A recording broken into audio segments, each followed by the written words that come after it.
ነው ሙስሊም የሆንኩት ማለት ነው። ክርስቲያን ነበርኩ ሙስሊም ሆኜ ነውና ግን ስለታወቅ ብዙ አላውቅም። የሙሴ ጽላት ነው የሚባለውና እሱን ሳይሆን የጠየቅኩሽ አሁን እኔ ምን ነበርሽ ምናምን ሳይሆን ጥያቄ ኢየሱስ ክርስቶስን ሳታሚ ኢየሱስ ክርስቶስ አምላክነቱ ሳታሚ ታቦት ምን እንደሆነ ብታውቂ ትርጉሙ ምንድነው ነው ጥያቄ። እኔ ማስረዳቱ ከብዶኝ ምናምን አይደል። ይቆ መልስላት ጥያቄዋን ብቻ መልስላት። አይስ ለኢየሱስ ጥያቄ የለኝም። ምክንያቱም አንብቦ መረዳት የሚቻል ነገር ስለሆነ። እሺ በቃ ችግር የለም። ኦኬ በታቦት እንግዲህ which is ማደሪያ ነው የጽላት አለ ጽላት ቆርቋሪት ማይክሽን ዝጊው ሃና ቆርቋሪት ማይክሽን ዝጊው ወይ ሚውት አድርጓት ተሳሳ ከፍታ ይሆናል ፕሊዝ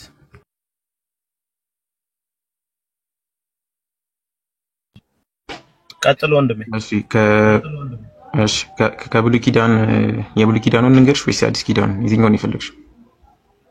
በቃ ታቦት ቀጥታ ምን እንደሆነ ታቦት ማለት የሙሴ ጽላት ነው አይደል የሚባለው? የሙሴ ጽላት ከሰማይ የወረደ ከሆነ አንድ ነው አይደል መሆን ያለበት? እንዴት በየቦታው ታቦት ሊሆን ቻለ? በየቤተ ክርስቲያኑ እንደዛ።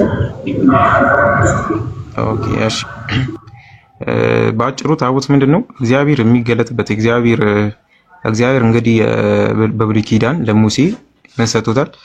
ትእዛዝ ሰጥቶታል። 10 ትእዛዛት ማለት ነው። 10 ትእዛዛት ሰጥቶታል። 10ቱ ትእዛዛት ተብሎ ይጠራሉ ወይም ህግም ተብሎ ይጠራሉ፣ ኦሪትም ተብሎ ይጠራሉ። እነዛ እንትኖች የሚቀመጡበት ወይም ደግሞ የሚያድሩበት እንትን ታቦት ይባላል በሌላ ማለት ነው። እነዛ ጽላቶች የሚያድሩበት ማለት ነው የሚቀመጡበት። ሌላኛው እግዚአብሔር ራሱን የሚገልጥበትን ብለን እንወስዷለን። ለምሳሌ እግዚአብሔር ራሱን በደመና ያደረገ ይገልጥ ነበር። በደመና ውስጥ ይታያቸው ነበር ለእስራኤላውያን ማለት ነው። በድንኳን ውስጥም እየሆነ እንትን ይላቸው ነበር። በነፋስ ውስጥም እየሆነ እግዚአብሔር ለእስራኤላውያን ይገለጥላቸው ነበር በብሉይ ኪዳን ማለት ነው። እና እግዚአብሔር የሚያድርበት ማለት ነው ባጭሩ። እና በአዲስ ኪዳን ደግሞ ጌታ ኢየሱስ ክርስቶስ በስጋ ከተገለጠ በኋላ ታቦቱ ወይም ደግሞ ጽላቱ አለ አይደለ? በብሉይ ኪዳን የነበረው ጽላት ያለ ሙሉ ለሙሉ ተቀይሮ በአዲስ ኪዳን የጌታችን መድኃኒታችን ኢየሱስ ክርስቶስ ስጋና ደም የሚፈተትበት ሆኗል ማለት ነው። እና የጌታ ስጋና ደም የሚፈተትበት የሚቆረስበት እና የሚቀርብበት ሆኗል የአዲስ ኪዳኑ ታቦት ያው ከብሉይ ኪዳኑ ስለሚለይ ማለት ነው። እና ሌላ ጥያቄ ያለሽ ወይ ያልገባሽ ነገር አለ? እና ታቦት የሚባለው ተሸክመው የሚሄዱት እንጨት ውስጥ ምን አለ ውስጡ? ምንም እንትን የለም ውስጡ የተለየ ነገር የለም። ጽሁፍ አለበት በትልቁ የተጻፈ ጽሁፍ አለ። ምን ይላል? ጉልበት ሁሉ ለጌታ ለኢየሱስ ክርስቶስ አልፋና ኦሜጋ አልፋ ወኦሜጋ ጽሁፍ አለበት። ጉልበት ሁሉ ለክርስቶስ ስም ይንበርከክ የሚል ጽሁፍ አለበት። ያን ያለበት ያንን ነው ያዙት አባቶች። ያ በብሉይ ኪዳን 10ቱ ትእዛዛት በብሉይ ኪዳን 10ቱ ትእዛዛት ነበሩ። ደግሞ ፊልጵስዩስ ምዕራፍ 2 ቁጥር 10 ላይ ያለው ጥቅስ አልፋና ኦሜጋ ጉልበት ሁሉ ለኢየሱስ ክርስቶስ ስም ይንበርከክ የሚለው ብቻ ነው ያለበት። አሁን ምን ብለሃለች ኒኮ? በዛው ዳስላት ለምንድን ነው ለሙሴ የተሰጠው አንድ ጽላት ከሰማይ የወረደ ነው የሚል ትምህርት የለም እህታችን። ራሱ ሙሴ ነው የሰራው። እግዚአብሔር አዘዘው ሰራ። ዘጸአት ምዕራፍ 34 ላይ። ስለዚህ እግዚአብሔር አዞት ነው የሰራው እንጂ ከሰማይ ወረደ የሚል የለም። እሺ ለምንድን ነው የበዛው? መድኃኒት ለምንድን ነው አንድ ሱፐርማርኬት ጋር ብቻ? ለምሳሌ በአካባቢያችን በየቦታው ፋርማሲ ታገኛለሽ። ለምንድን ነው ፋርማሲ የሚገኘው ሙስሊም? አይ ይሄ ወይ ጉዳይ ነው። ሙስሊምም ክርስቲያንም ሃይማኖት ያለውም የሌለውም ይታከማል። ገባኝ። ለምንድን ነው አሁንም እኮ ይሄንን ካመንሽበት እኮ እንድትታከሚበት እኮ ነው ጽላቱ። በየአካባቢው ፋርማሲ አለ። ለምንድን ነው? ኦኬ አይ ጽላት ከሰማይ የወረደ ጽላት ነው እንትን ሌላ ሰው ጠይቄ ታቦት ማለት ነው ስል ከሰማይ የወረደ ለሙሴ የወረደ ጽላት ነው አሉ። ጽላት አንድ ጽላት ከወረደ ለሙሴ ደግሞ ለምን አንድ ቦታ አልተቀመጠም? ለምን በየቤተ ክርስቲያኑ ውስጥ አለ ምናምን ብዬ ነው። አይ ከሰማይ ሳይሆን እግዚአብሔር አምላክ ለሙሴ ሰጠው። ሙሴ ደግሞ እስራኤላውያን ግብጽ እንትን ጣዖት ሲያመልኩ ደረሰባቸው አያቸው። የሙሴንና የአዲስ ኪዳኑን እኮ ለለይላት ፈልጌ ነበር፣ እሷ አልሰማችኝም እንጂ አሁን የሙሴ ጽላት አይደለም እኛ ጋር ያለው ብዬሻለሁ እኮ እህታች። የሙሴ ጽላት በብሉይ ኪዳን ቀርቷል። የአዲስ ኪዳኑ የጌታን ስጋና ደም የምንፈትትበት ነው። ስለዚህ የጌታ ስጋና ደም ደግሞ ሁሉም ቤተክርስቲያኑ ስለሚፈተት which is ኢትዮጵያም አሜሪካም ሳውዲም የትም ሳውዲ ክርስቲያኖች እየተሰሩ የበዙ ስለሆነ ማለት ነው። ኢትዮጵያም የትም ግብጽም ሁሉም ጋር የክርስቶስ ቤተክርስቲያን ስላለ እነዛ ቤተክርስቲያን ደግሞ የጌታን ስጋና ደም ስለሚያቀብሉ ሁሉም የጌታን ስጋና ደም ስለሚፈትቱ እነርሱ ጋር ይገኛል የአዲስ ኪዳኑ ማለት ነው።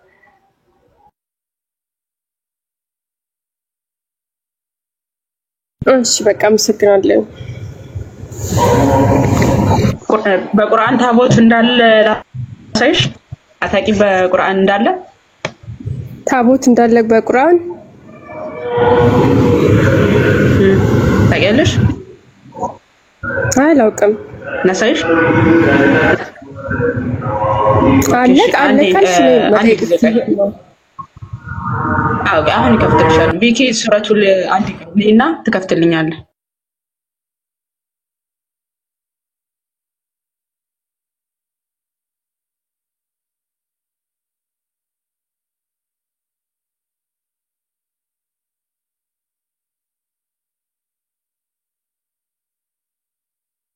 አሁን የለም የምትለው ልጅ መሳደቡን አቁምና ያሳየነው መረጃ ሱራ 7ን ክፈትልኝ። ቀጥይ ሱረቱል አልአዕራፍ 154ን ክፈትልኝ።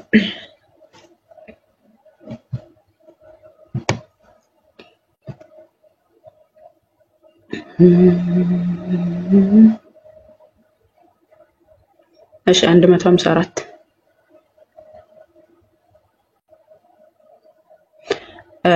ሙሳ ልክ ዘጸአት 34 ላይ ያለው ጥቅስ ማለት ነው።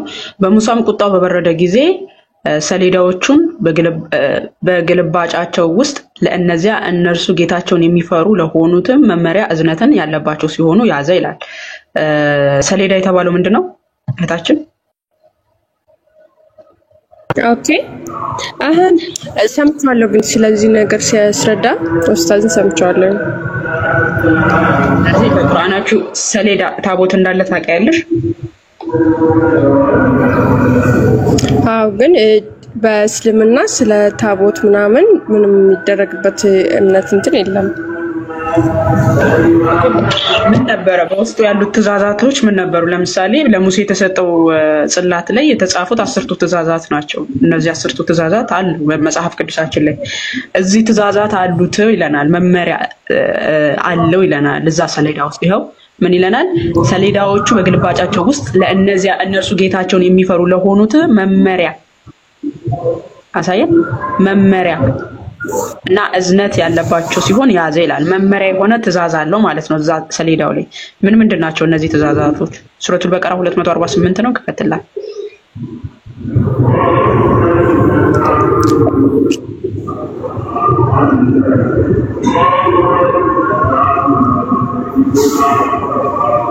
ይገለገልበታል። በነገራችን ላይ ውስጥ ይቀመጥበታል። መጽሐፍት ምናምን ኢንጂል ምናምን ይቀመጡበታል። ቁርጡቢ ታቦት በእስልምና ማለት ነው። ታቦት በእኛ ግን ያው ኒኮ እንደመለሰልሽ በብሉይ ኪዳን የእግዚአብሔር ማደሪያ እግዚአብሔር የሚገለጥበት ነው። 10ቱ ጽላቱ ላይ 10ቱ ትእዛዛት ናቸው ያሉት። ሙሴ ነው የሰራው። የመጀመሪያውን ታቦት እግዚአብሔር አምላክ ለሙሴ ሰጠ።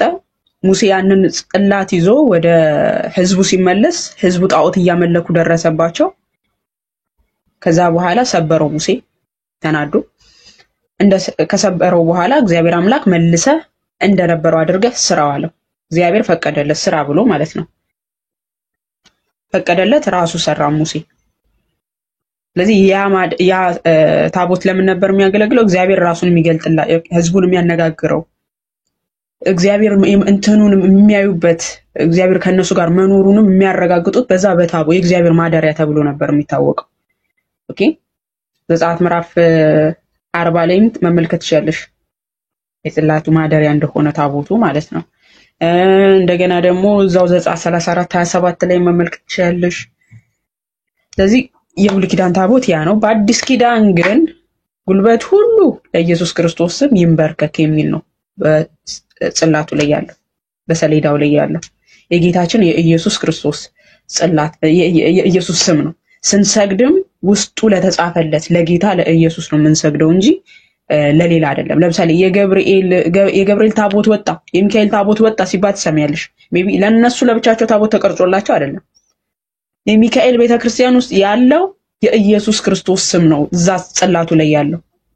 ቤተክርስቲያኑ በቅዱሳን ስም ስለሚሰየም ነው እንጂ ለቅዱሳን ተለይቶ ውስጡ በሰሌዳ ውስጥ ለሚካኤል ስገዱ የሚል ጥቅስ ኖሮ አይደለም። ኦኬ ውስጡ ያለው የትኛውም በሚካኤልም በገብርኤልም በጊዮርጊስም የትኛውም ቤተክርስቲያን ውስጥ ያለው ታቦት ውስጥ ያለው የማን ነው? ጉልበት ሁሉ ለኢየሱስ ክርስቶስ ስም ይንበርከክ አልፋና ኦሜጋ የሚል ነው። ከዚህ ውጪ ሌላ የለም። ለምንድነው አንድ ታቦት ከተሰጠው አንድ ጽላት ከተሰጠው ለሙሴ ለምንድነው የበዛው ካልሽኝ አሁን ቀደም በምሳሌ ጠይቄሽ ነበር። አንድ ፋርማሲ ለምንድነው የሆነ በአንድ አካባቢ ብቻ ፋርማሲ ለምንድነው የማይደረገው? ለምን በየአካባቢው ይደረጋል? ምክንያቱም ሰዎች መድኃኒት ስለሚያስፈልጋቸው አይደል? ፋርማሲ በየቦታው የሚሆነው በየከተማው በገጠሩም በከተማው ሁሉም ቦታ የሚሆነው ለምንድነው? ሰዎች መድኃኒት ስለሚያስፈልጋቸው። አንተን ጋር አነጻጽረን ለምሳሌ ሐጀር አልአስዋድ ያኔ የመካ ጥቁር ድንጋይ ከሰማይ ነው የወረደው። መካ ብቻ ነው ሳውዲ አረቢያ ብቻ ነው የሚገኘው። ከዛ የሙሴም ጽላት ከሰማይ ከሆነ የወረደለት ለምን በየቤተክርስቲያኑ ሆነ የሚለው ጥያቄ መጥቶብኝ ነበረ። እኔ በንጽጽር ከዚህኛውና ከዚህኛው ጋር ብዙ ገና ይቀረኛል። ገና ተማሪ ነኝ እና ብዙ ማለት አይገናኝም ሲጀመር ሐጀር አልአስዋድ ከወተት የበለጠ ነጭ ነበረ። በአደም ልጆች ኃጢያት ምክንያት ጨለመ ነው ያለን። ከጀነት የተወረወረው ወደ ምድር ለሰው ልጆች በሰው ልጆች ኃጢያት ምክንያት ጠቁሮ ነው አይደል? ስለዚህ ነጭ ነበር። ይሄ መስዋዕት የመሆን ነው፣ ቤዛ ምትክ የመሆን ነው። ሐጀር አልአስዋዱ የእናንተን ኃጢያት ይዞ ነው የጠቆረው። ነጭ ነበር አይደል? በምን ምክንያት ጠቆረ ነው የሚለን? በእናንተ በአደም ልጆች ኃጢያት ምክንያት ጠቆረ ነው። ይሄንኛው ግን እግዚአብሔር ከነሱ ጋር የመሆኑን ምልክት የሚያሳይበት እግዚአብሔር አምላክ እግዚአብሔር ማደሪያ ተብሎ ነው የሚታወቀው እንጂ ከሐጀር አልአስዋድ ጋር አይገናኝም ሲጀመር።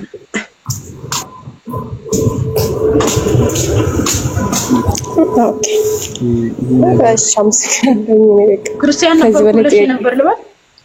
ክርስቲያን ነበርኩ። በቅርብ ነው የሰለምኩት። ለምን የሰለምሽ? ምን አትሰለምሽ? አይ ሰለምኩት መጽሐፍ ቅዱስ ላይ ሳነብ እኔ ብዙ አላነብም ነበር በፊት። እኔ ሲጀመር ክርስቲያን ነኝ። እንደዚህ ምንም ቤተክርስቲያን አልሄድም። ምንም የማውቀው ነገር አልነበረም። ዝም ብዬ በብዙ ፈተና ዝም ብዬ ምንድነው የዱንያን ፈተና ብቻ የምሰራ ሰው ነበርኩኝ። ከዛ እዚህ አረብ ሀገር ከመጣሁ በኋላ መጽሐፍ ቅዱስ አፕሊኬሽን አውርጄ ማንበብ ጀመርኩኝ። ግን እምነት አለ የሚገርማችሁ። እኔም በመድኃኒዓለም በኪዳነ ምህረትና በገብርኤል በጣም እምነት ነበር፣ ይሳል ነበር ምናምን ማለት ነው። ከዛ መጽሐፍ ቅዱስ ላይ ሳነብ ግሩፕ ነበረኝ ራሱ የሃይማኖታዊ ግሩፕ ማለት ነው። እና አይደለሽ ምናምን ትሩ ማለት ነው። የእውነቴን ነው። እና ግሩፕ ነበረኝ። ከዛ ግሩፕ ላይ መጽሐፍ ቅዱስ በጎን እያነበብኩ በጎን ደግሞ ግሩፕ ላይ እንሳተፋለን። የምንማረውን የቀን ትምህርታችን ምናምን እንማራለን። በቅርብ ነበር እዛም የጀመርኩት ማለት ነው። ከዛ እንደዚህ ጥያቄ ሲመጣብኝ ለምን እንደዚህ ይላል መጽሐፍ ቅዱስ ላይ? ኢየሱስ ክርስቶስ እኮ ማለት መልእክተኛ እንደሆነ ነው የሚናገረው መጽሐፍ ቅዱስ ላይ ምናምን ዘል ዛሬ ደግሞ ለምን እንደዚህ ጠይቂያለሽ አንቺ እንደምትመራመሪው? አይመልሱልኝም በስነ ስርዓት ማለት ነው። አዋቂ የተባሉት ራሱ ጠይቃቸው እዛ ጋር በስነ ስርዓት አይመልሱልኝም። ከዛ ትቻቸው ወጣሁ። ምን ብለሽ ጠይቃሽ? ጥያቄውንስ እስቲ ጥያቄው ምንድነው? ምን ብለሽ ጠይቃሽ? መጽሐፍ ቅዱስ ላይ በቃ ኢየሱስ ክርስቶስ ስለ ኢየሱስ ክርስቶስ ስታነቢ ነብይ እንደሆነ የሚያስረዳበት ቦታ አለ መልእክተኛ እንደሆነ በቃ ይሄ ነው የሰለምሽው ይሄ ነው እንዴት ታዲያ ኢየሱስ ክርስቶስ በእኔ ኦርቶዶክስ ነበርኩ ኢየሱስ ክርስቶስ ጌታ ፈራጅ እንደሆነ ነው አይደለም የምታመነው እሱ መልእክተኛ ነው አሁን እኮ አንቺ ግራ የተጋባሽው ምንድነው የሥላሴ ትምህርት ላይ በደንብ ስላልተረዳሽ በስጋ የተገለጠው ማን ነው በስጋ ተገልጦስ እንደምን አገለገለ ከሶስቱ አካል አንዱ በተለየ አካሉ መጥቶ እንደምን አገለገለ ሚስጥረ ስጋዌን ስላልተረዳሽ ሚስጥረ ሥላሴን ስላልተረዳሽ መሰረታዊ የሆኑ የክርስትና ትምህርቶችን እኮ አለት አድርገ ስላልያዝሽኮ ነው አሁን ግራ የገባሽ ተላከ የሚባለው ነገር አሁን ክርስቶስ ኢየሱስ ከአብ ተልኬ መጣው አለ ከአብ ተልኮ ሲመጣ ግን ልክ እንደ ነቢያት መላክ ነው አይደለም አሁን ይሄንን ክርስቲያናዊ የሆነ መረዳት ክርስቲያናዊ የሆነን ትምህርት መጠየቅ ነው እንጂ ያለብሽ ተላኩ ስላለ ብቻ በቃ ነብይ ነው ብለሽ ደምድመሽ አይደለም እሺ ተላከ ስለተባለ ብቻ አይደለም የሚያደርገውን ታምራቶች የሆነ ታምራ አድርጎ ጌታዊ ስለሰማኸኝ አመሰግናለሁ ይላል በዛ ላይ እውነት እላችኋለሁ ከላከኝ እንጂ ከኔ አይደለም ይላል ብዙ ቦታ ላይ በቃ እሱ ጥቅሶቹን ታውቂያቸዋለሽ ጥቅሱ መጽሐፍ ቅዱስ አለ ግን እዚህ ቁጥር ማለት ይከብደኛል ሄጃም በቤ ነው ማወቅ የምችለው እኔ ሴፍ ማድረግ አልችልም እኮ በግልጽ እንድትጠይቂና እንዲብራራ ወይ ያጎቴ ካፈለግሽ እኔ ወጥቼ ጥቅሶቹን ጽፌ ምናምን እየመጣሁኝ ጠይቅሽ እችላለሁ ሜቢ ኮንሰፕት አንድ ላይ ያለው ነው አይደል ስለሰማኝ አመሰግናለሁ ያለችበት እዛው ላይ ይሄን ስለ ሰዎች ነው የምናገረው ስለዚህ ስለቆሙ ሰዎችን ነው የምናገረው ብሎ እዛው ይፈታዋል ጥቅሱን አሁን ልስጥሽና ቀጥይበት አይ ቪኪ እዛው ሆነ እኔ ጥቅሱን እነግራለሁ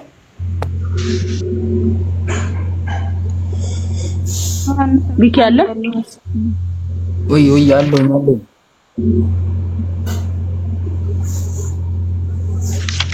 እሺ ክፈትልን ዮሐንስ ወንጌል ምዕራፍ 11 የአላዛርን ካፍተውላ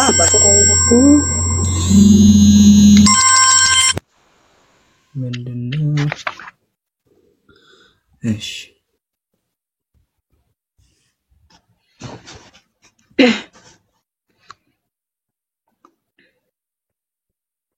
ትመለስ ደውለውባታል ታውቃለህ ደውለውባታልና ትመለስ አሬ ስራ ስልክ ነው እዚሁ ነው የተደወለብኝ ግን ስራ ልሰራ ነው ፎሎ አድርግሽና ማለት ነው ጥቅሶች ምናምን ነገር እያመጣሁኝ ፎሎ አድርጌሻለሁኝ ጠይቅቻለሁኝ መልሳለኝ ካልሽ ማለት ነው ግን አይመችሽም እና አሁን ልትወጪ ነው አልወጣም እዚሁ ሚውት አድርጌ አዳምጥሻለሁ ግን የሆነ ስራ ልሰራ ስለሆነ ላንኳኳችላለሁ ይሄ እሺ በቃ ሚውት አድርጌና አዳምጪ ወይም ደግሞ በአንድ ልብ ስትሆኚ መተሽ መጠየቅ ትችያለሽ ግን የምታዳምጪ ከሆነ ልቀጥልልሽ እሺ እንግዲህ ጌታችን 10 ደቂቃ ነው ስራ ነው ያለው ትንሽ እሺ አንድ ስልኬ ዮሐንስ ወንጌል ምዕራፍ 11 ከቁጥር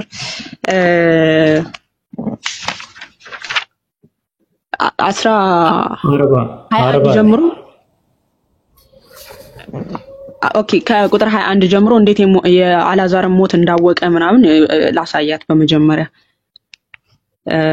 ክርስቶስ ኢየሱስ የአላዛርን ሞት ማንንም ሳይነግረው በራሱ እንዳወቀ ከዛ በኋላም ደግሞ ከሙታን እንዳስነሳው ምናምን የሚናገረውን ክፍል በደንብ እንድትረዳው ከምን አንፃርም እንደተናገረ እንድትረጂው ማለት ነው እሺ ዮሐንስ ወንጌል ምዕራፍ 11 ከቁጥር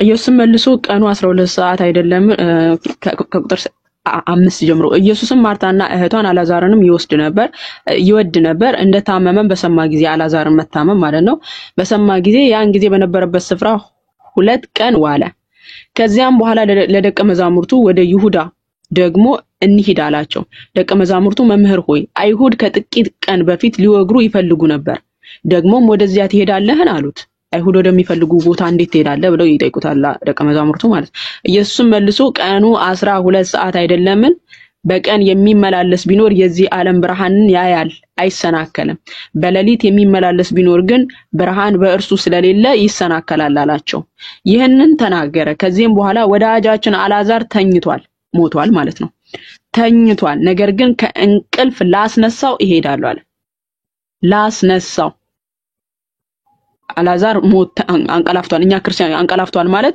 አንድ ሙስሊም ወገናችን መጥቶ ተመልከቱ ኢየሱስ ዋሽቷል ብሎ አላዛር ሞቶ አንቀላፍቷል ብሎ ዋሸ ብሎ ጠቀሰው። ይሄን ጥቅስ ግን እኛ እንደ ክርስቲያን አንድ ሰው ሞተ ሲባል አንቀላፋ ማለት ነው። ምክንያቱም እኛ እንነቃለን እንነሳለን ትንሣኤ ሙታንን ስለምናምን ማለት ነው። ስለዚህ እኛ ማንቀላፋት እንጂ ሞተን ማንቀርን ስላልሆን ሞታችን ማንቀላፋት ነው ማለት ነው። ስለዚህ ጌታችን ኢየሱስ ምን አለ? ወዳጃችን አላዛር ተኝቷል፣ ነገር ግን ከእንቅልፍ ላስነሳው ይሄዳለሁ፣ ከሞት ላስነሳው ማለት ነው። እንግዲህ ደቀ መዛሙርቱ ጌታ ሆይ ተኝቶስ እንደሆነ ይድናል አሉት። እንግዲህ የአላዛርን መሞት ማንንም አልነገረውም። በራሱ አምላክ ስለሆነ አስቀድሞ አውቆ ሲመልስላቸው ነው የምንመለከተው። አምላክ ስለሆነ ማለት ነው። ማንንም አልነገረውም የአላዛርን ሞት። በራሱ አውቆ ነው ወዳጃችን አላዛር ተኝቷል ከእንቅልፍ ላስነሳው ይሄዳል ያለው። እንግዲህ ደቀ መዛሙርቱ ጌታ ሆይ ተኝቶስ እንደሆነ ይድናል አሉት። ኢየሱስም ስለሞቱ ተናግሮ ነበር፣ እነርሱ ግን እንቅልፍ መተኛት እንደተናገረ መሰላቸው። እንደ እንቅልፍ ኖርማል ይሄ ተኝቷል ሲባሉ በቃ እንቅልፍ ይዞት መስሏቸዋል። እሱ ግን ሞቷል ሄጄ ላስነሳው እያላቸው ነው።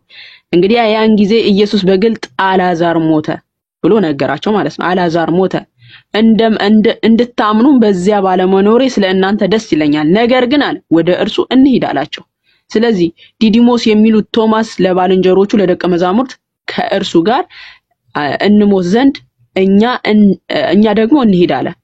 ኢየሱስም በመጣ ጊዜ በመቃብር እስካሁን 4 ቀን ሆኖት አገኘው። ከዚህ በኋላ ማርታ እነ ማርያም ስለነ ማርያም ምናምን ታሪክ ያነሳና ቁጥር 40 ላይ ምን ብሎ ይናገራል? እናንተ አውዱን ይዩት። ዋናው ፖይንቴ ክርስቶስ ኢየሱስ የአላዛርን ሞት ማንንም ሳይነግረው እንዳወቀ ላሳያችሁ ስለፈለኩኝ ነው። ቁጥር 40 ላይ ምን አለ? ከቁጥር 39 ጀምሮ ድንጋዩን አንሱ አለ። የሞተውም እህት ማርታ ጌታ ሆይ ከሞተ 4 ቀን ሆኖታል፣ አሁን ይሸታል አለችው። ተቀብሯል። እንግዲህ አላዛር ከተቀበረ 4 ቀን ሆኖታል፣ ድንጋዩን አንሱት ሲላቸው ጌታ ሆይ 4 ቀን ሆኖታል እኮ ሬሳው ይሸታል አለች ማርታ ማለት ነው። ክርስቶስ ግን ምን አላት? ኢየሱስም ብታምኝስ የእግዚአብሔር ክብር እንድታይ አልነገርኩሽም ምን አላት? ድንጋዩን አነሱት። ኢየሱስም አይኖቹን ወደ ላይ አንስቶ አባቴ ሆይ ስለሰማኸኝ አመሰግናለሁ፣ ሁልጊዜም እንድትሰማኝ አወቅኩ። ነገር ግን አንተ እንደላከኝ ያምኑ ዘንድ በዚያ ዙሪያ ስለቆሙት ሕዝብ ተናገርኩ አለ። አሁን ጥያቄዋ ምንድነው? አላዛርን ሲያስነሳ አንተ ስለሰማኸኝ አመሰግናለሁ ብሎ ተናግሯል። በራሱ ስልጣን አላስነሳም የሚል አይነት ፖይንት ነው አይደለም። ምንድነው ምሳሌው? ጌታችን ኢየሱስ ዮሐንስ ወንጌል ምዕራፍ 11 ቁጥር 28 ላይ እኔ በልቤ ትሁት ነኝና ከእኔ ተማሩ አይደል ያለን? ክርስቶስ ኢየሱስ አርያችንም ምሳሌያችንም ጭምር ነው። ስለዚህ ስለሰማኸኝ አመሰግናለሁ ብሎ ሲናገር ምንድነው ተግቶ የሚጸልይ ሰው ካለ ጸሎቱ እግዚአብሔር የሚሰማው መሆኑን ለመናገር ምሳሌ ነው እየነገረን ያለው። እኔ በልቤ ትሁት ነኝና እናንተም ትሁታን ሁኑ ብሏል። ክርስቶስ ኢየሱስ ለምሳሌ እኛን መስሎ ለምሳሌ የአዳምን ኃጢያት ተገብቶ ለእኛ ጸሎት አድርጎ ከእኛን ከፍዳ አድኖናል። እኛን መስሎ የሰው ልጆች ሲወድቁ እንዴት ብለው ከአጋንንት መውደቅ መነሳት እንዳለባቸው በምሳሌ ከዲያብሎስ ጋር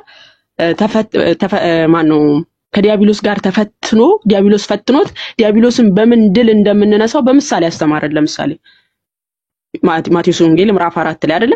ልክ እንደዛው እዚህ ጋር አሁን ሰዎች ተቸግረው ወደ እግዚአብሔር ሲጸልዩ ጸሎታቸውን እግዚአብሔር የሚሰማቸው መሆኑን ለመንገር ነው። በምሳሌ አባቴ ሆይ ስለሰማኸኝ አመሰግናለሁ ያለው እንጂ በራሱ ስልጣን የራሱንም ስጋ ያስነሳው እኮ ራሱ ነው። ሲጀመር ማንንም የሚሻ አይደለም። ኦኬ ይሄን ቤተ መቅደስ አፍርሱት እኔ ያስነሳዋለሁ ብሎ አይደል የተናገረው? የራሱን ስጋ ራሱን ያስነሳውን በራሱ። ስለዚህ አላዛርንም ራሱን ያስነሳው ግን ለምንድነው? ሰዎች ተግቶ የሚጸልይ ሰው ካለ እኛ ሰዎች ተግተን ስንጸልይ ወደ እግዚአብሔር የሚሰማ መሆኑን ለማሳየት ነው። ኦኬ እና ደግሞ የሚሰማን አምላክን ደግሞ ማመስገን እንዳለብንም ለማሳየት ነው ጌታችን ኢየሱስ ይሄንን ቃል በአይሁድ ፊት የመሰከረው ማለት ነው። ቁጥር 42 ላይ ሁል ጊዜ እንድትሰማኝ አወቅኩ ይላል። ሁል ጊዜ እንድትሰማኝ አወቅኩ ማለት ምን ማለት ነው? እግዚአብሔር ሰዎችን ልመና የሚሰማ ጸሎታችንን የሚቀበል አምላክ መሆኑን እየገለጠልን ነው በምሳሌ። እኛ ሰዎች በተቸገርን ጊዜ ወደ እግዚአብሔር ስንጸልይ እግዚአብሔር ሰሚ አምላክ እንደሆነ እኔ የቅርብ አምላክ እንጂ የሩቅ አምላክ አይደለሁም እንዳለው ኤርሚያስ 23 ላይ የሩቅ አምላክ እንዳልሆነ ሊያሳየን ነው። እግዚአብሔር አምላክ ምንም አይነት ተቸግረን ወደ እግዚአብሔር ወደ አምላካችን ብንለምን እርሱ የቅርባችን አምላክ እንደሆነ ሊያሳየን ነው። ኦኬ ሁሌም አብሮን ያለ ሁሌ ስንለምነው በሆነ በተወሰነ ጊዜ የሚሰማን በተወሰነ ጊዜ ደግሞ የማይሰማን አምላክ እንዳልሆነ ለማሳየት ነው። ጌታችን ኢየሱስ ሁል ጊዜ ቃሉን ራሱ አስተምሮ ሁል ጊዜ እንደምትሰማኝ አወቁ። ስለዚህ በንጹህ ልባችን ወደ እግዚአብሔር ከለመን ሁሌ የሚሰማን አምላክ መሆኑን ለማሳየት ለማስተማር ነው። ምክንያቱም ጌታችን ኢየሱስ ቤዛ ሊሆን ብቻ አይደለም የመጣው መምህር ሆኖ ምሳሌ ሆኖ ማስተምሮናል። እኔ በልቤ ትሁት ነኝና ትሁታን ሁኑ ከእኔ ተማሩ ብሏል። ጌታ ኢየሱስ የሚያደርጋቸው ስራዎች ሁሉ ለኛ አርያና ምሳሌ ናቸው። ኦኬ አርያና ምሳሌ ስለሆኑ ከዛ አንፃር እንጂ ስለ ስልጣን አይደለም። ክርስቶስ ኢየሱስ ማድረግ አቅቶት አባቱ እንዲያደርግለት ለመነ፣ እንደዛ አይደለም። ሁሉ በስልጣኑ ቃል እየደገፈ ኃጢያታችንን በራሱ ካነጻ በኋላ ነው የሚለው ራሱ መጽሐፍ ቅዱስ በራሱ ዕብራውያን ምዕራፍ 1 ቁጥር 3 ላይ ሁሉ ነገር በሁሉ ስልጣን ያለው ጌታ ነው ክርስቶስ ኢየሱስ። ከማንም ስልጣንን የሚሻ አይደለም። ስለዚህ ከምን አንፃር የተናገረው ነው? እኛ ሰዎች ወደ እግዚአብሔር ከጸለይን እግዚአብሔር ሰሚ አምላክ መሆኑን ያ እግዚአብሔር ደግሞ በንጹህ ልባችን ወደ እርሱ ከለመን ነው ሁሉ ጊዜ ሰሚ መሆኑን በምሳሌ እየገለጠላቸው እያስተማረ ነው። እና ከዛ አንፃር አንድምታው ትርጓሜም እንደዚሁ ነው የሚለው። ሜቢ እንዳነብልሽም ከፈለግሽ አነብልሻለሁ። ያነሰ ካለ አጎቴ ይጨምርላት። መልእክተኛ የሚለው ጋም አጎቴ ብትቀጥልበት ደስ ይለኛል። ተላከ የሚለው እዚች ላይ የቪኪ ከቻለ ምናልባት ወጥቷል እንዴ 5:23 ላይ ዮሐንስ ወንጌል ምዕራፍ 5 ከቁጥር 23 ማውጣት የሚችል ሰው አለ ከኛ ማለት ራእይ ትችላለሽ እንዴ? አንድ ምዕራፍ መጥቷል። ምዕራፍ ይክፈት። አራችንም ምዕራፍ እየፎገርከው ነው ናቱ።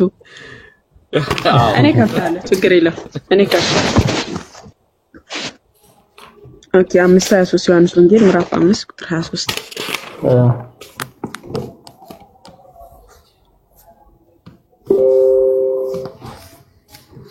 እንግዲህ የቀደሙ ጥቅስ ላይ ሁለት ነገሮችን እንድናገናኝ ነው። እህታችን እየሰማሽ እንደሆነ ተስፋለኝ። ሁለት ቃላትን እናገናኝ። አንደኛው አሁን ያልኩት ዮሐንስ ወንጌል ምዕራፍ 5 ከቁጥር 23 ነው። ሁለተኛው ደግሞ ምዕራፍ 11 ከቁጥር 4 ነው ማለት ነው። ሁለቱን ስሚያቸው። ቀደም ያነበብነው ቃል ላይ የዮሐንስ ወንጌል ምዕራፍ 11 ላይ መለስልሻለሁ፣ ግን ክብር ሲባል ምን እንደሆነ ተመልከች። ዮሐንስ ወንጌል ምዕራፍ 5 ከቁጥር 23 ሰዎች ሁሉ አብን እንደሚያከብሩት ወልድን ያከብሩት ዘንድ ፍርድን ሁሉ ለወልድ ሰጠው እንጂ አብ በአንድ ሰው እንኳን አይፈርድም። ወልድን የማያከብር የላከውን አብን አያከብርም ማለት። ክብር አንድ መሆኑ ሲናገር አብን ሰዎች ሁሉ አብን እንደሚያከብሩት ወልድን ያከብሩት ዘንድ አለ። በአብ ክብር ሌላ ማንም መከበር አይችልም አምላክ ራሱ ወይም የእግዚአብሔር ልጅ ካልሆነ በስተቀር። ስለዚህ አብን እንደሚያከብሩት ብሎ በክብር እኩል መሆናቸውን የአብ ክብር የእርሱ መሆኑን አብ በተከበረበት ክብር እርሱ የሚከበር መሆኑን በግልጽ እዚህ ላይ ያሳያል። አሁን ይህን ይዘን ዮሐንስ 11 ላይ ስንሄድ ዮሐንስ 11 ከቁጥር 4 ላይ ስንሄድ የቀድሞውን የአልዓዛርን ታሪክ ያመጣልሻል። ታዲያ አስቀድሞ የአልዓዛር ታሪክ ምን ነበረ ስንል እንዲህ ይላል። ኢየሱስም ሰምቶ ይህ ሕመም የእግዚአብሔር ልጅ እርሱ ይከብር ዘንድ የእግዚአብሔር ልጅ በእርሱ ይከብር ዘንድ ስለ እግዚአብሔር ክብር ነው እንጂ ለሞት አይደለም ማለት። ማን ይከብር ዘንድ? ወልድ ኢየሱስ ክርስቶስ ይከብር ዘንድ። ስለዚህ በክብር አንድ መሆኑን ስለሚናገር አስቀድሞ የአልዓዛር መሞት ሐሳቡ ሁሉ ማን እንዲከብር ነው? ወልድ እንዲከብር ነው። ወልድ ደግሞ ኢየሱስ ክርስቶስ ምን ብሏል? ለምወዳቸው ሁሉ ሕይወትን እሰጣቸዋለሁ፣ ለበጎቼ ሕይወትን እሰጣቸዋለሁ ብሏል። ለእርሱ ለሆኑት ሁሉ ሕይወትን እሰጣቸዋለሁ። ሕይወትን የሚሰጥ እርሱ መሆኑን በግልጽ ተናግሯል ማለት ነው። ስለዚህ ለሕይወትን የሚሰጥ ጌታ ኢየሱስ ክርስቶስ ሕይወትን መስጠቱን ሲያሳይ በአብ ክብር ይከበር ዘንድ ማለት ነው። የአብ ክብር የእርሱ መሆኑን ግልጽ አድርጎ ያሳይ ዘንድ ሕይወትን መስጠት የሚችል አንድ ፈጣሪ እርሱ መሆኑን አሳየ። ስለዚህ በመፍጠር በመግደል አንድ መሆናቸውን ተናገረ ማለት ነው። ሲቀጥል ልክ ቅድም ያልሽበትን ቃል 40 ላይ እንሂድና በጣም ቁልጭ አድርጎ ያስቀምጠዋል።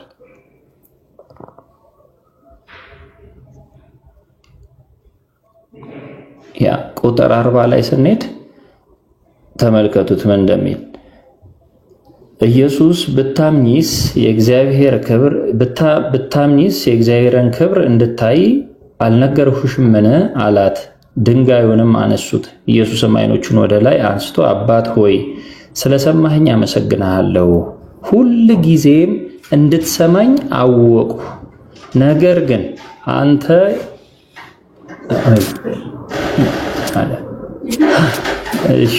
ይቅርታ።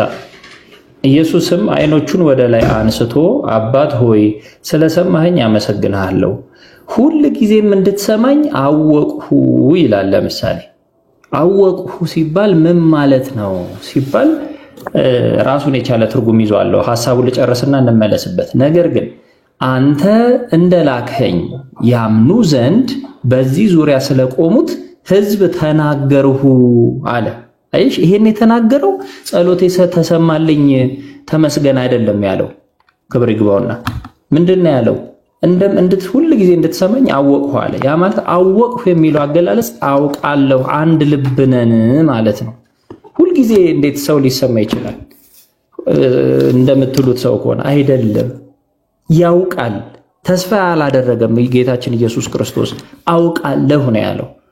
ስለዚህ አንድ ልብ፣ አንድ ቃል ተናጋሪ፣ አንድ ልብ መካሪ መሆናቸውን በግልጽ ተናገረ። ታዲያ ስለ ሰዎቹ ይሄን ተናገርኩ አለ። ምን ማለት ነው ስለ ሰዎች? ነገር ግን ያለው ካያችሁት ቃሉን ሁሉ ጊዜ እንድትሰማኝ አወቅሁ ይልና ነገር ግን ስለ ሰዎቹ ተናገርኩ ይላል። አያችሁ የቃሉን ኮንቴክስት አነጋገሩን።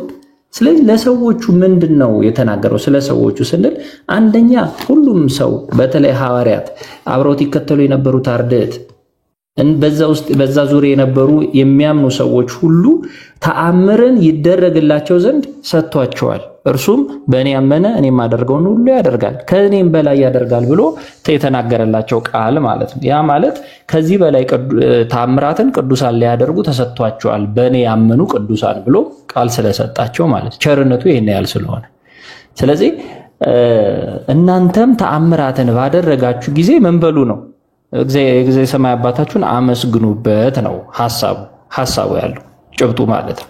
ግን ጌታችን ያደረገው አወቅሁ የሚለው እሱ ላይ እንመጣለን። አንደኛ ምን በሉ ነው? አመስግኑ ነው። ሁለተኛው ላይ ስንሄድ ለሚያምኑ ሁሉ እንደሚደረግ ያሳየበት ስለሆነ ነው። እግዚአብሔርን ብትጠይቁ ሁሉ ነገር ይሰጣችኋል፣ በሕይወትና በሞት ላይ ያለው ላይ ስልጣን ያለው እርሱ ብቻ ነው የሚል ትምህርት ስለሰጠበት ነው። ከዚህ ጋር ተያይዞ 11 ላይ ምን እንደሚል እንመልከት። ተረጓሚው 11 ላይ 42ኛው ላይ ምን እንደሚል እንመልከት። እሺ እንዲህ ይለናል። ወአምር ከላይኛው ከ41 እንነሳ። ወአንሳ እግዚእ ኢየሱስ አዕይንቲሁ ላዕለ ይላል። ወደ ላይ አይኖቹን አነሳ ይላል። ይሄ ምን ማለት ነው ስንል ወደ ላይ አነሳ የሚለው ራሱን የቻለ ትርጉም አለው። ጌታችን ኢየሱስ ክርስቶስን አይኑን ወደ ሰማይ አቀና፣ ይህን የማስነሳበት ስልጣን ካንተ ጋር አንድ ነው ሲል ይለናል። አያችሁ፣ ካንተ ጋር አንድ ነው ሲል ያን ስልጣን ከአባቱ ጋር አንድ መሆኑን ሲያጠይቅ አይኑን ወደ ላይ አቀና ይለናል ማለት ነው። አንድም ተአምራት ይደረግልን ባላችሁ ጊዜ ወደ እግዚአብሔር አመልክቱ ሲል ለአብነት ነው። ወይቤ አኮተከ አባቴ እለምንሃለሁ ወይም አመሰግንሃለሁ። አኮተከ የሚለው ማለት ነው አመሰግንሃለሁ ማለት ነው። አኮተከ ማለት ሌላኛው ላይ ስንሄድ እስመ ሰማዕከኒ ስለሰማኸኝ ይላል። ይሄ ምን ማለት ነው? ከዚህ አስቀድሞ ልመናዬን ሰምተሃልና ማለት ነው ይሏል።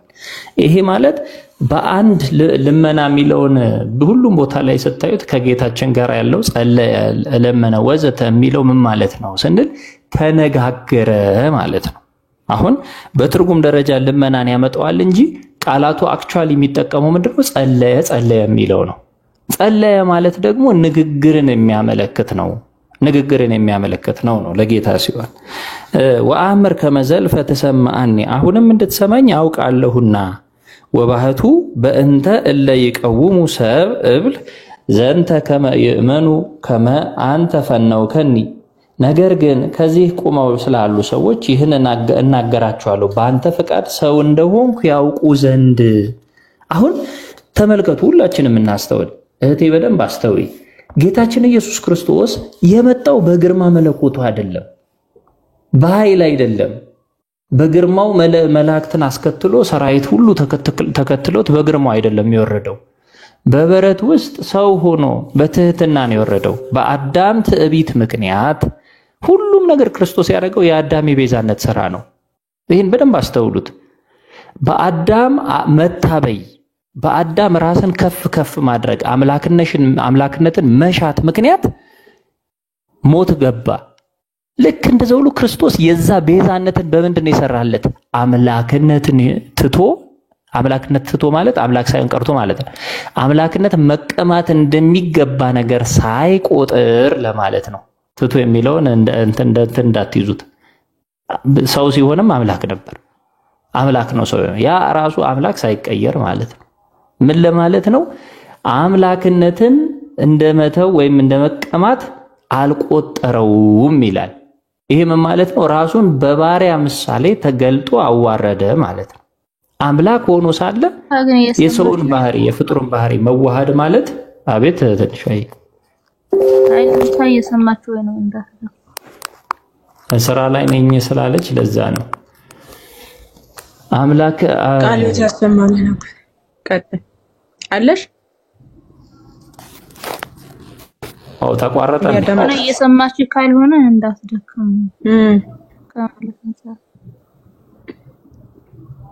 ተቋርጫለሁ። ወይኔ በላችሁ ነው የምለው። ትሰማለህ አጎቴ? ልጅቷ አትኑር አይታወቅም፣ ግን ከሌለች ወይኔ በላቸው ነው የምለው። አይ ስራ ላይ ነኝ ስላለች ነው። እሷ ከሌለች ደህማ እንዳትቀር ነው። ስትመጣ ትነግራታለህ ካለች አለሽ ሙስሊም እህታችን አለሽ? መልሽ እስኪ አለሁ እየሰማሁ ነው በይን። አንድ ደቂቃ እንዲቀጥልበት ያለች አይመስልም ወይ? ሌላ ሙስሊም ካለ አስገቡ እሷ እስክትመጣ። እንትን እላለሁ አሁን ስለምዘጋ እንትና ዛሬ እንትና ይመጣል። አጎቴ ሰማ እንዴ? ዲያቆን ቢኒያ የጠፋው? አዎ ቴዲ ያቀርባል ማለት ቴዲ ቤት ዲያቆን ዘማርያም ቤት ታብሏል። ቀደም እየጠሩኝ ነበር። በእርግጥ ቴሌግራም ስንት ሰዓት ላይ ነው ላኪልኝ በእናትሽ እንዳላጣው። እሺ ሼር አደርግላችኋለሁ። ሼር አድርግልኝና ምን እላለሁ? እኔም ለወጣ ነው ወይ ሰላም አምቹልኝ። ማንኛው ቴዲ ነው? ቴዲ ማንኛው ጋር ነው? ዲያቆን ዘማርያም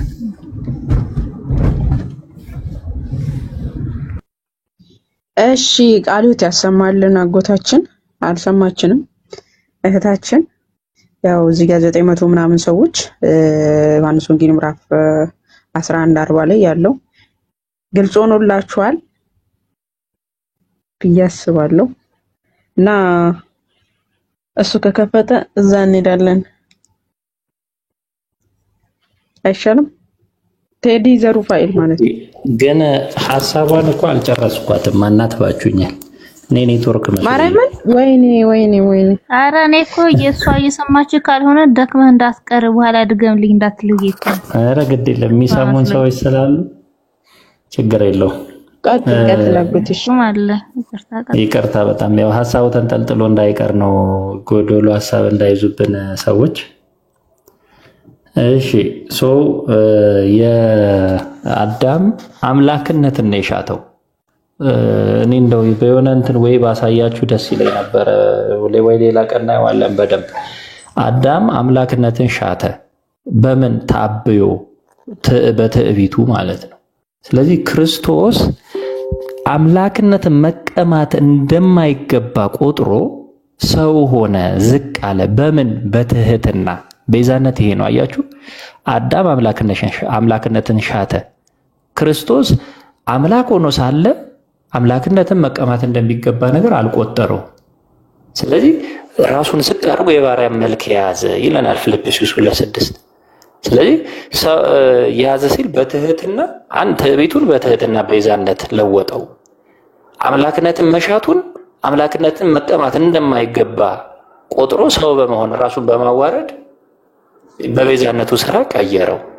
ስለዚህ እዛችን ላይ ያነሳናት ፖይንት የቤዛነቱ ስራ ነውና የጌታችን ነገር ሁሉ ጊዜ ስናስብ ለምን ነው ክብሩን እንዲያልገለጠም ለምንድን ነው አምልኩኝ ያላለው ወዘተ ስንል ለቤዛነት ስለመጣ ነው። መጽሐፍ ቅዱስ እኮ ቁልጭ አድርጎ አስቀምጦታል። ቤዛ ሊሆን ነው ጌታችን የመጣው። አዳም በለስን በልቶ ሕይወትን እንዳጣ ክርስቶስ ስጋና ደሙን ሰጥቶን ወደ ዘላለም ሕይወት መለሰን ወይም የዘላለም ሕይወትን ሰጠን ማለት ነው። ተመልከቱ። በበለስ መመገብ ምክንያት እታችን ተመልሰሻል። ተመልሻለሁ። ደግሞ ሌላ ጊዜ እንደዚህ ጥያቄ ሲኖር እመጣለሁ። እስካሁን ስራ እየሰራሁ እየሰማችሁ ነበረ። እሺ ታችን ከሆነማ መልእክተኛ ነኝ እና ነብይ ነኝ ያለበትንም በዚሁ ባጭሩ ልግለጽልሽ። እየሰማሽን ከሆነ ነብይ ነኝ ያለበት እኛ እኮ ነብይ አልተባለም አንልም፣ ግን እንደ ሌሎች ነቢያት አይደለም። ነቢያትን የላከ እርሱ ነው። ነብይ መባሉ ስለምድራዊ ብሉ ምሳሌ ተነገረለት ይመጣል የተባለው ነብይ መባሉ ስለምድራዊ ነብይ የተለያዩ ትርጉሞች አሉት። አንደኛው ትርጉም መሪ ማለት ነው፣ እረኛ መሪ ማለት ነው። ስለዚህ ጌታችን ደግሞ እረኛ መሪ ስለሆነ ነብይ እንለዋለን። አንድ ይሄ ነው። ግን በሙሉ በቃ ነብይ ብቻ ነው አንልም። አምላክ ነውና መሪ ስለሆነ ነቢያት እኮ ማለት መሪዎች ማለት ነው። ፈጣሪ ለሰዎች በነገራችን ላይ ተጠንቀቁ። የባህሪ ነብይ የሚባለው አገላለጽ ላይ ተጠንቀቁ። አንዳንድ ክርስቲያኖች ብዙ ጊዜ ስለማስተውል ነው የባህሪ ነብይ የሚለው ላይ ማለት ነው። መሪ የሚለው ላይ ስንመጣ ነቢያት ለሰው ልጆች መሪዎች ተደርገው የሚቀመጡ ስለሆኑ እርሱ ደግሞ እኛን መሪ ስለሆነን እረኛ የእስራኤል እረኛ ከፊት ይሄዳል። አሁን የኢትዮጵያ እረኛ እንደ ባህሉ እና እንደ ዘይቤው ስለሚጠነቅቅ ነው። የኢትዮጵያ እረኛ ከኋላ ነው የሚሄደው፣ ከዛ ከፊት ይነዳቸዋል በጎቹን። የእስራኤል እረኛ ግን በእስራኤል ባህል እረኛ ከፊት ነው የሚሄደው፣ በጎቹ ይከተሉታል። ስለዚህ መሪ እረኛ ነውና መሪ ነብይ ተብሎ ሊባልለት ይችላል። እኛ አይደለም ይሄ አይባልለትም አንልም። ሲቀጥል የነቢያት አለቃ ነውና ነብይ ይባላል። ሊቀ ነቢያት የነቢያት አለቃ ነውና ነቢያትን የላካቸው ነቢያትን ያሰራቸው ነቢያትን ህዝቡን እንዲያርሙ ያደረጋቸው የነቢያት አለቃቸው ስለሆነ ሊቀ ነቢያት ነብይ እንለዋለን። ሲቀጥል ደግሞ አሁንም ነብይ የሚመጣውን አይቶ እንዲናገር ሰውን እንዲያስጠነቅቅ ጌታችንን ማስጠንቅቋልና እንለዋለን። አሁን እነዚህን አንስተን አይደለም አንልም እኛ ነው። ግን ነብይ ብቻ አይደለም። ነብይ ከሚለው ሙሉ የነብይነት ቃላት ሙሉ ይሰጡታል ማለት አይደለም። ስለዚህ ይሄ ግልጽ በሆነ ሁኔታ እኛ ነብይ አይደለም ነብይ አይባልም አንልም። ግን ነብይ ብቻ ነው አንልም። እንደገና የነብይነት ሙሉ በቃ እንትኖች ነው መስፈርቶች የነብይነት ሙሉ አገላለጾች ይወክሉታል አንልም። ምክንያቱም አንድን ሰው ለምሳሌ ስዕል የሚስልንም ሰው ጥበበኛ እንለዋለን ወይም አርቲስት እንለዋለን። ቀራጺንም አርቲስት እንለዋለን። አዲስ ነገርን ደግሞ አፍልቆ የሚያሳየንም ደግሞ ይሄንንም አርቲስት እንለዋለን። የተለያዩ አገላለጾች አሉ። ግን ሰዓሊው ቀራጺ ነው ማለት አይደለም። ቀራጺው ደግሞ ቲያትረኛ ነው ማለት አይደለም። ስለዚህ እንደየ አገላለጹ አሁን እንጠቀመዋለን ማለት ነው። በተጨማሪ መልእክተኛን ተብሏል። መልእክተኛ ሳይሆን የተላከ መልእክተኛ የሚባለው ብዙ ጊዜ በእኛ አገላለጽ መልእክተኛ ሲባል የሆነን መልእክት ይዞ የመጣ አይነት ስለሚደረግ ትክክለኛ ትርጉም አይሰጥም። የቀናው ትርጉም የትኛው የተላከ ነው። በመላኩ ተልኳል እንለዋለን። ከመሬት ነው የተላከው? ከዙፋኑ ከሰማይ ከሰማይ ስለተላከ የሰው ልጆችን ሊያድን ማን የላከው? ስላሴ የላከው ስላሴ ነው።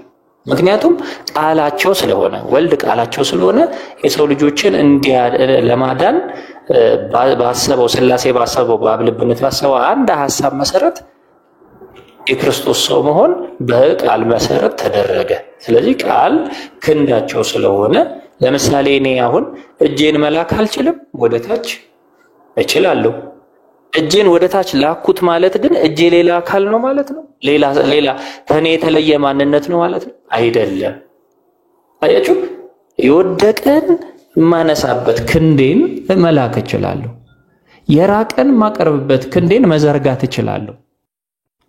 ስለዚህ ተላከ ስንል ከስላሴ ባህሪ ሳይለይ እኛ የወደቅነውን አነሳ፣ ለማንሳት ወደ ምድር መጣ እያለን ነው ከሰማይ። እንደገና የራቅነውን እኛን ለማቅረብ ከስላሴ ዘንድ ተላከ እያለን ነው ማለት ነው።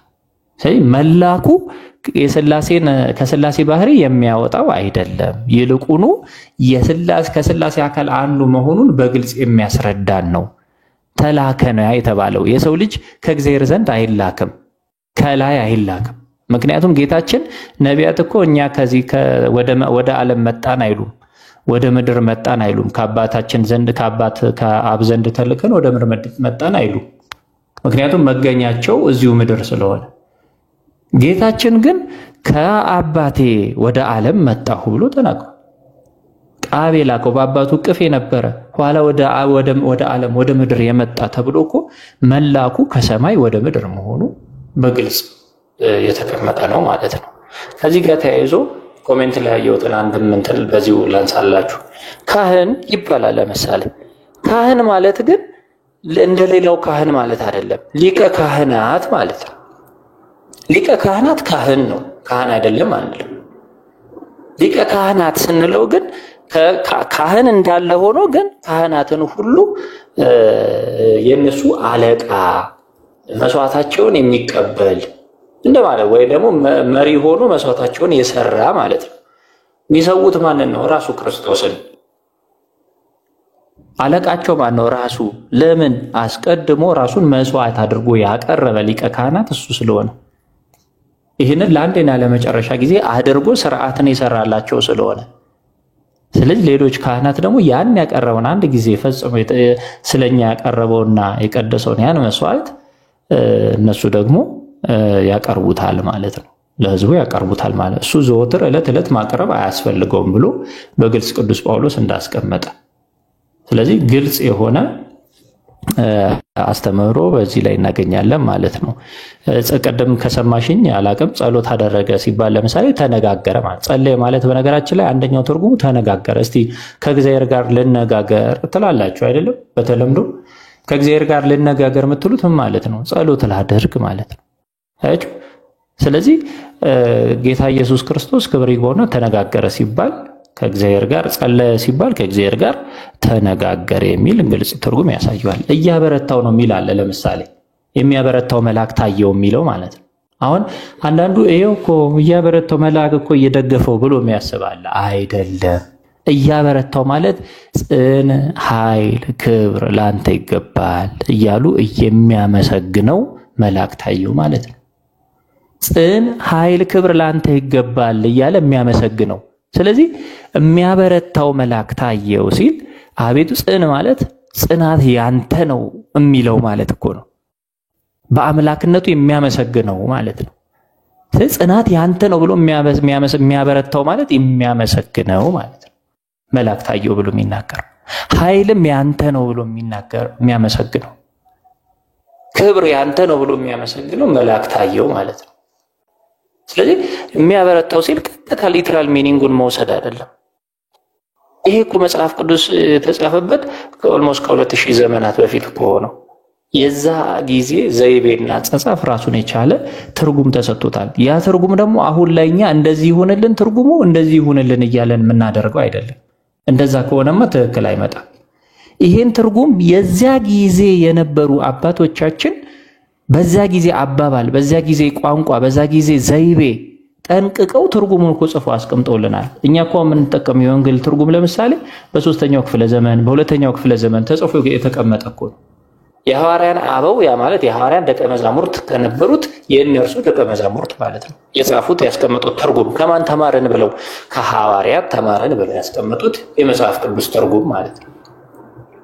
እና የዛ ጊዜ ቃል ዘይቤ ለምሳሌ እንደው ልምጣላችሁና አሁን ዘይቤ ላይ ሲባል በትርጉም በጣም የሚያስፈልግባቸው የግል ትርጉም መቅረት ያለባቸው ምክንያትና የድሮ ትርጉሞችን ያኔ የነበሩ አባቶች ያስቀምጡትን መከተል ያለብን ምክንያቶች አንድ ምሳሌ እናንሳ። እስቲ አንድ ቃል ጥቀሱልኝ እንደው የሆነ ቃል ዝም ብላችሁ አሁን በተለምዶ በአራዳ ቋንቋ የሚባል ወይ የተለመደ ቃል ያ ቃል በፊት ያለው ትርጉምና አሁን ያለውን ትርጉም ተለይቶ ታገኙታላችሁ። እስቲ አንድ ቃል ጥቀሱ። አንድ ቃል ለአብነት የሚሆን እስቲ አንድ ቃል ጥቀሱ። አንድ ቃል ያንዳችሁን ይዘን እንሄዳለን።